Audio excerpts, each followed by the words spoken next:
બંનેની વાત અમે ત્યાં રાખી છે, કારણ કે આજે જે પાસ આઉટ ઉમેદવારો પણ અમારી સાથે હતા અને ઘણા એવા પણ ઉમેદવારો હતા જે લોકો મળવા આવેલા હતા. એ બંનેની હું વાત કરીશ તમને, પણ પહેલા જે પોઝિટિવ વાત છે, જે સકારાત્મક છે, સકારાત્મક વાત તમારા સમક્ષ મૂકું. ગ્રુપ એ કે ગ્રુપ બી કોઈની પણ પરીક્ષા પહેલા લેવામાં આવે, પરંતુ જે ગ્રુપ એ છે એની જ નિમણૂક એ લોકો પહેલા આપશે.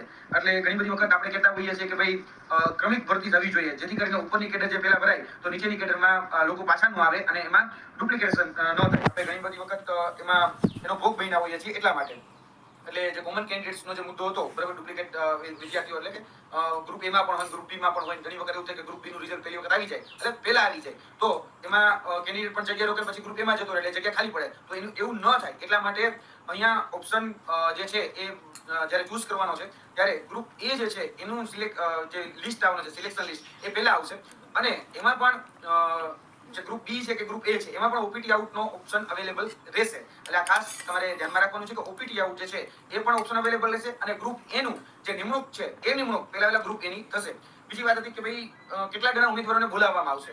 તો અહીંયા જે જોવા જઈએ તો ગૌણ સેવા પસંદગી મંડળનું કેવું એવું છે કે ભાઈ જગ્યા છે એ જગ્યાના 7 ગણા ઉમેદવારોને બોલાવવામાં આવશે. જગ્યાના 7 ગણા ઉમેદવારો બોલાવવામાં આવશે, કેટેગરીના 7 ગણા ઉમેદવારોને નહીં. એટલે આમાં ખાસ ઘણા બધા વિદ્યાર્થીઓને અસમંજસ એવી રહેતી હોય છે કે સાહેબ જીપીએસસી પેટર્નથી બોલાવવામાં આવશે કે પછી ગૌણ સેવામાં જે રીતે ભૂતકાળમાં ફોરેસ્ટની ભરતીમાં કે બીજી અન્ય ભરતીઓમાં બોલાવવામાં એ રીતે બોલાવવામાં આવશે. તો અહીંયા સ્પષ્ટ કહેવામાં આવ્યું છે કે ભાઈ જીપીએસસી પેટર્નથી અમે અત્યારે હાલ અમારે બોલાવવાની ઓથોરિટી નથી, બરાબર છે. હાલ એમાં એ જે કહી શકાય કે જે જગ્યાઓ બહાર પડી છે એના 7 ગણા ઉમેદવારોને જ બોલાવવામાં આવશે. એટલે લગભગ જોવા જઈએ તો 5500 જગ્યા છે, 5554, એના 7 ગણા ઉમેદવારોને બોલાવવાની એ લોકો તૈયારી કરી રહ્યા છે. 37,000 થી સમથિંગ 37,500 કે 38,000 ની આસપાસ જે જગ્યા થાય છે એમાં જેના કોમન માર્ક હોય એને ત્યાં સુધી, ધારો કે કોઈ મેરિટ માની લો કે 75 અટકે છે, તો 75 સુધીના છેલ્લા કેન્ડિડેટને બોલાવી લેવા એ રીતનો પ્લાન એ લોકોનો છે. એટલે કોઈ સાથે અન્યાય ન થાય એવું એમનું કહેવું છે. હું ક્યાં વાત થઈ છે એ વાત તમારા સમક્ષ પહેલા પીરસી દઉં સીસી બાબતની.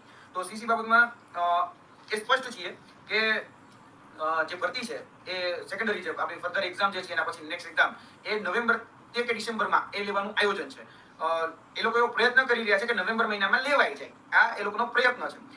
પ્રયત્નમાં હર્ડલ્સ ત્યાં છે કે જો બધું સમૂહ સૂત્રો પડી ગયું તોની વાત છે કે નવેમ્બર મહિનામાં લેવાઈ જશે. હવે અહીંયા ફરીથી તમારા ઓપ્શન એ ઊભા થશે અને એ છે ફોર્મ ભરવાના. હવે જે લોકોએ ભૂતકાળમાં ઓજસના માધ્યમથી જે રીતે ફોર્મ ભર્યા હતા એ જ રીતે મુખ્ય પરીક્ષાના ફોર્મ પણ તમારે અહીંયા ભરવા પડશે. એટલે 4 દિવસની અંદર એ તમારી મેરિટ યાદી જે છે એ મેરિટ યાદી તમારી આવી જવાની છે. લગભગ 14 ની સાંજ સુધીમાં, 14 તારીખની સાંજ સુધીમાં તમારી જે મેરિટ યાદી એટલે સીસી ની જે મેરિટ યાદી છે એ મેરિટ યાદી આવી જવાની છે. અને અમારા જે ઇન્ટરનલ ઇનપુટ્સ જે છે એ સ્પષ્ટ કહી રહ્યા છે કે તમારા માર્ક સાથેની પીડીએફ એ જાહેર થશે.